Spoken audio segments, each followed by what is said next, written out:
جاكم المغرب. قلت هاتوا المغرب فجاءكم المغرب فسلخكم المغرب فشرشمكم المغرب.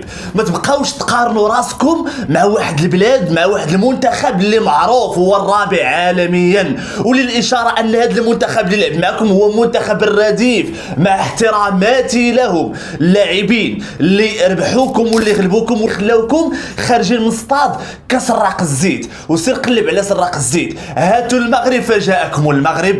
اشنو باقي بغيتو؟ ياك حنايا كنقول لكم ما تبقاوش تقارنوا راسكم مع المنتخب المغربي اسود الاطلس. حنا راه ما يمكنش نقارنوا راسنا معاكم في سباق الابل، ما يمكنش نقارنوا راسنا معاكم في الكبسه، وما ادراك ما الكبسه، ولقد اكلنا لكم الكبسه من وسط قطر. يا الله عليك يا منتخب المغرب، والله فرحتونا، الله يفرحكم. اغلقتوا افواه هؤلاء السعوديين اللي تطاولوا على سيادهم. الاخوه والاخوات تحياتي لكم جميعا، مبروك مليون الف مليون مبروك. قولوا لي كيفاش جاني الشابو؟ هاد الشابو جاني من الامريكان. تحياتي للمتابعين الاوفياء المغاربه مطلعينها على السعوديين. السواعده جاو حتى البلاد فليو وقالوا فينا نروح، بانوا لي يتقاسوا بالكراغله واحد شويه، حيت الكراغله راه دايرين خبله في قطر وغير كيتخشاو، وفين ما بانوا لهم المغاربه مخشيين فيهم. السعوديين مساكن تاثروا بالكراغله وخرجوا كيتحداو الشرفه، كيتحداو اقوى فريق في افريقيا وفي العرب، لكن جاءتهم التصرفيقه من عند منتخب الرديف والمغاربه مطلعينا. صافي سالت عياقتكم. سمعوا معايا هاد الوليد الصغير شنو غادي يقول لكم. صافي سالات عياقتكم، هاتوا المغرب هاتوا المغرب، سيروا تعلموا تشيروا بيرانتيات، عاجوا قولوا هاتوا المغرب هاتوا المغرب، باش نرجعوا مرة ثانية نعطوكم شي سلخة ثانية تكون احسن من هذه ان شاء الله. شوف يا اخي السعودي، شوف احنا اشقاء، ولكن شوف واسمع، المغرب كيخلع، المغرب كيخلع. شوف اسمع، المغرب كيخلع. اول شيء دقيقه. الشعب السعودي شعب مهضوم والله. تخيل شوف الشعب الوحيد والله، شوف خسرانين ويفرحوا معاك وامور طيبه عادي. نفرح لنا متاهلين، هذا اول شيء متاهلين والقادم اجمل. احنا نفكر ما بيفرحوا على قلوبهم. اول شيء نفرح لاننا متاهلين. ثاني شيء اذا يبون الكاس ياخذونه من الرياض. نقول نفكر قدام فلسطين وان شاء الله السعوديه. حياك كازابلانكا حياك. وان شاء الله السعوديه اداء راح يكون افضل باذن الله. يعطيك العافيه. ونقول حنا هنا ما في خساره، حنا ربحنا، والفوز سواء كان للمغرب ولا للسعوديه نقول له الف مبروك، والمهزوم نقول له عارف سعودي وينو سكرنا عينو، سعودي وينو. تحيه السلام عليكم تحياتي جميع المغاربه اللي جاوا لهنايا يتفرجوا وساعدوا المنتخب باش يربح، وعاش الملك والصحراء مغربيه وديما مكناس. تحياتي للسعوديه. كانت البارح مواجهه بين الجماهير المغربيه والسعوديه، واللقطه ديال البارح اللي كلشي شافها، اللقطه اللي غادي تبقى مسجله في الارشيف، نعم سيدي، هي ديال الشيخ السعودي الاعلامي اللي لقى راسو في صدمه، طاح في واحد الصدمه لن ينساها ابدا. هذا اللي كان قبل كيقول باللي غادي نديروا عطيونا المغرب وغادي نفعلوا ونتركوا ونربحوهم وغادي نأهلوا معنا عمان. غادي تشوفوا معايا اللقطه الاخوه والاخوات من بعد ما زقلوا البيلانتي على المنتخب المغربي. كان كيتخيل ليه راسو زعما راه غادي يدير هذاك الشيء ديال اليوغا ودوك الطقوس ديالهم وغادي يتماركا البيت، لكن كان للاعب السعودي راي اخر فصيد حمامه في السماء، وبقي الشيخ مصدوم مذهول لم يصدق ما راته عيناه. الاخوه والاخوات والله يا اخواننا السواعده يا اخواننا السعوديين، ما بغيناش ندخلوا معكم في سياق المسخره والتكوميك والتقشاب. سولوا على هذه المصطلحات لانها مصطلحات قد تفيدكم من الهنا للقدام الى بقيتوا معنا في بطوله كاس العرب، وبغيناكم تعرفوا على ان الحقيقه ستبقى ثابته، اما الباقي مجرد تفاصيل. كنتمنى المرور ديال الاسود والخضر، ونحن اشقاء. هذه كره القدم، هذا جو ديال التنافس، جو ديال المرح، جو ديال الاخوه، راه فيه واحد اللمسه وفيه واحد البصمه ديال الاخوه وديال الحب وديال الضحك، لانكم كل ما كنتوش اشقاء ما غاديش نضحكوا معكم بحال الكراغله اليوم منبودين حتى شي واحد مديها فيهم.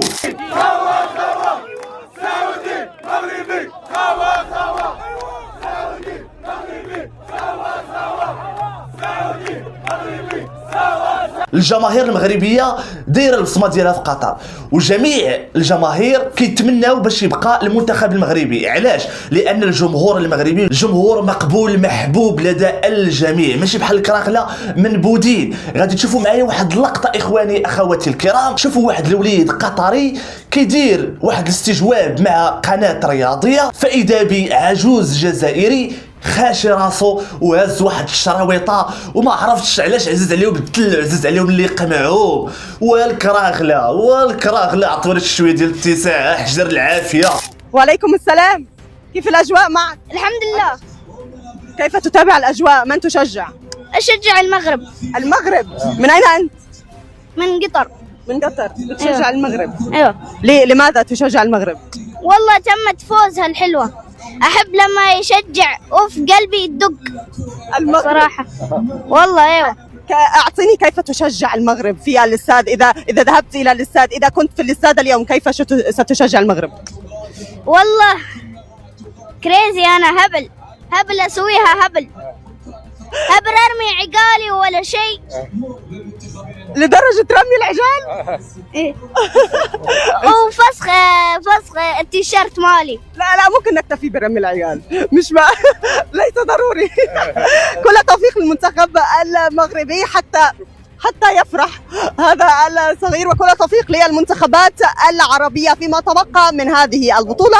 عودة إليكم مرة أخرى. شكرا جزيلا لك نيرفانا. العبد كنت معنا من الحي الثقافي حجر العافيه عمي، عطونا الاتساع، فوتونا الكراغله، كفتناكم صافي. سالينا الملف ديال الصحراء الغربيه المغربيه وجسدناه في يوم تاريخي اللي علن عليه جلاله الملك محمد السادس وهو عيد الوحده 31 اكتوبر. فصافي عطونا الاتساع. حنا اليوم كندرسوا ملف الصحراء الشرقيه. صافي الكراغله عطونا الاتساع، شوفوا المشاكل ديالكم الداخليه، راكم وليتوا ضحكه بهذا المعنى.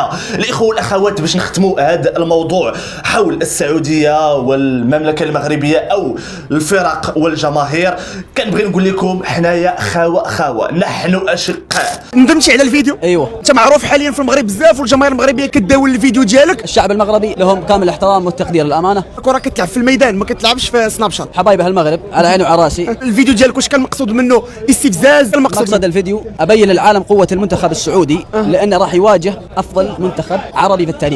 انا احب الشعب المغربي كله، المنتخب المغربي تستاهلون الفوز، الف مبروك. بوجهه نظري الامانه احقاقا للحق، المنتخب المغربي افضل منتخب عربي في التاريخ. انا ما راح اصرح قدام الجزائر او اي منتخب اخر، انا راح اصرح ضد افضل منتخب في تاريخ العرب الامانه. يعني عندكم ما شاء الله تبارك الله لاعبين محترفين على مستوى العالم. لعيبتكم كلها كويسين الامانه. المنتخب الاول، المنتخب الثاني، الثالث، الرابع، الخامس، كلهم ممتازين. وما كيدخل بين الظفر واللحم الهضره في راسكم.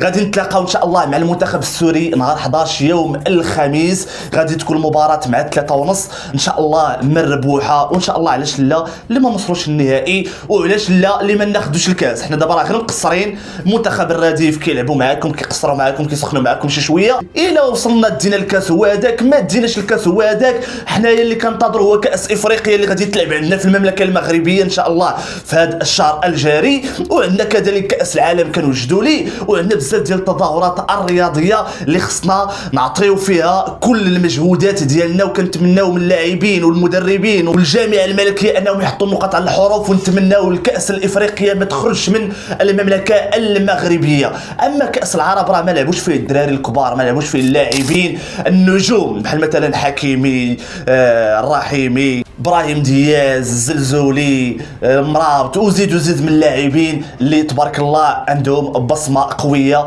في مجال الكره ديال القدم. على ذكر اللاعبين الكبار، غادي نشوفوا واحد اللقطه ديال الرحيمي يواجه انتقادات بعد سلامه بالانف.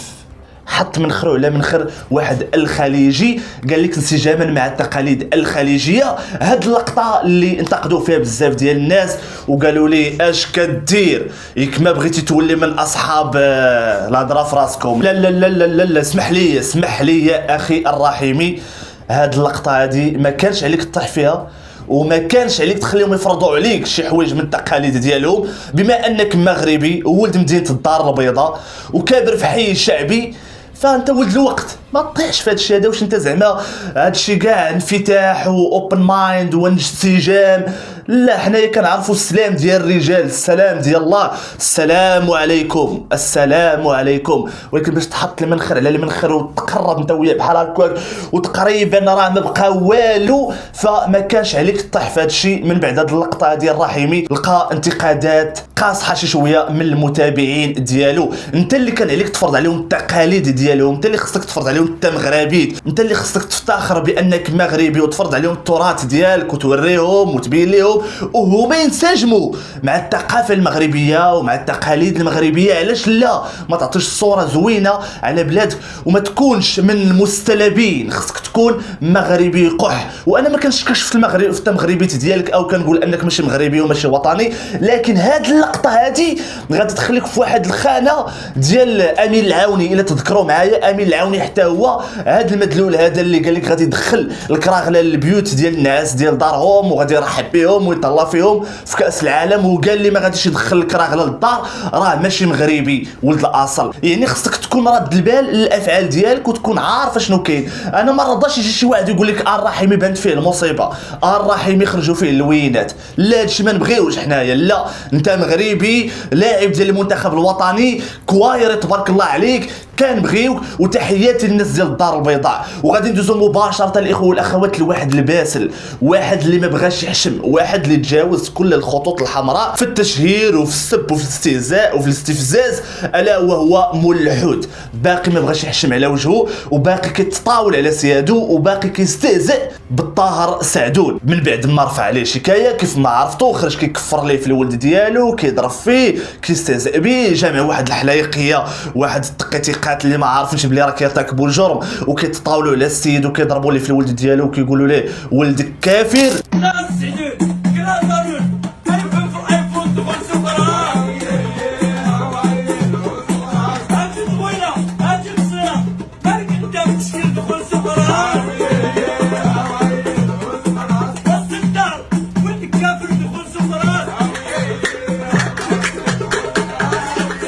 فالطاهر سعدون خرج وقال باللي راه هادوك اللي معاه حتى هما مشاركين، لان التكفير خطير وخطير جدا، وباقي زايد فيه وما بغاش يحشم. وخرج البارح في فيديو كيستهزأ بالراجل قد دبار. هذا اذا ما دل فانما يدل على انه قليل الترابي ولا يمثل المراكشيين، هذا اللي هزوه المغاربه والمغاربه اللي غادي يرضخوه مع الارض.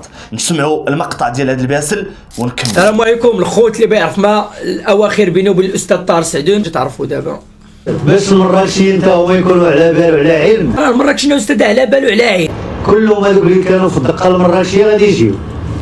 واش عندك شي ختانه يجيو؟ ولا عندك شي ختانه عندك شي اسبوع شي عرس يجيو هذوك الناس جاهزين. وباش نفيدك استاذ هذوك الناس ما كانش يسحبهم عليك، قلت لهم انا الطار وما تسحبهم الطار الخرج الطار الخرج. وحتى هذاك اللي جا في الاخر وكل واحد كان معاه. انا كان معايا الوالد مع الصباح وخويا وجيت اختي للمدرسه، مشيت لعبت واحد الماتش مع حنا 10 تاع الدراري 5 هي دابا حنا 20 كاع هادو كلهم باش تجاوب انت عندهم المشاركه. اويلي الخوت عندكم المشاركه فاش؟ والله الا متبوع انا وحق الله استاذ طار وحق الله الا متبوع. قال لي با سير عند زنبع عطاك موتور جيب به الغراض، انت مشيتي شريتي الرونج وانا تنقلب على المتبوع يمشي عليا با الصراحه والله ما كذب با انت عندك الحق. سير كمل في عمايامك احنا معاك حتى تشد. برافو هادشي اللي درتي مزيان، زيد كمل في هادشي هذا اللي كدير فيه واحنا معاك، حنا غاديين معاك حتى نوصلوك ان شاء الله لباب الكحله، حتى توصل للودايه وما ادراك ما الودايه. وعلى ما سمعت راك ضارب الحبس وعارفه شنو كاين في الحبس، كيجري على راسو وزربان بغى يمشي للحبس. بزاف ديال الناس كيقولوا التربيه ديال الوالدين كتلعب دور، بزاف ديال الناس كيقولوا التربيه ديال الوالدين كتلعب دور، لان هذا السيد هذا كون كان مربي ما كانش غادي تطاول على السيد قد دبار اللي نفرض هو قال شي كلمه او انتقدك في شي حاجه اللي هي واقعيه وحقيقيه وبساله فيك، فماشي ضروري انك تخرج وديروا محتوى وتطاول عليه وتستهزئ به قدام وليداتو وتكفر ليه ولده وتوصل ليه للاسره ديالو والحياه الشخصيه ديالو. هادشي هذا عيب وحشومه. الاخوه والاخوات تحياتي لكم جميعا، كان معكم خوكم زكريا على قناتكم مناره الخبر. قولوا لي كيفاش جاني الشابو واش زوين ولا ماشي زوين، واش جاني ولا جيت معاه. تحياتي لكم جميعا وتحيه للاشقاء السعوديين، رانا غير ضاحكين وباسطين وما ديروش في خاطركم وزمطناكم. واحد السعودي باش عجبني قال لك تعلمت من المغاربه من هذه المواجهه كلمه الزميط واللي هي زمطناكم. نخليكم مع هذا المقطع قبل ما نساليو. السلام عليكم ورحمة الله تعالى وبركاته. أنا أبغى أشارك معكم فكرتين. الفكرة الأولى مبروك الفوز الشعب المغربي، والفكرة الثانية نشكر الشعب المغربي لأن علمنا كلمة جديدة. الكلمة هذا الزمط، زمطونا يعني المزموط هو اللي يغني ويناشد ويرقص وفي الآخر ما يفوز. يعني إحنا منتخب مزموط واللي زمطنا المنتخب المغربي. تشكراتنا وتحياتنا على راسنا المنتخب المغربي. مزيان اخواننا والاشقاء ديالنا السعوديين، باقي غادي تستافدوا معنا وباقي غادي تاخذوا بزاف ديال المصطلحات وبزاف ديال الامثله الشعبيه، وما عمركم تسبقوا الفرح بليله وقلبوا على هذه حتى هي. ونزيدكم واحده اخرى، المثل المغربي الشهير كيقول ما يسبق للسوق الا القفاف. تحياتي لكم جميعا والسلام عليكم.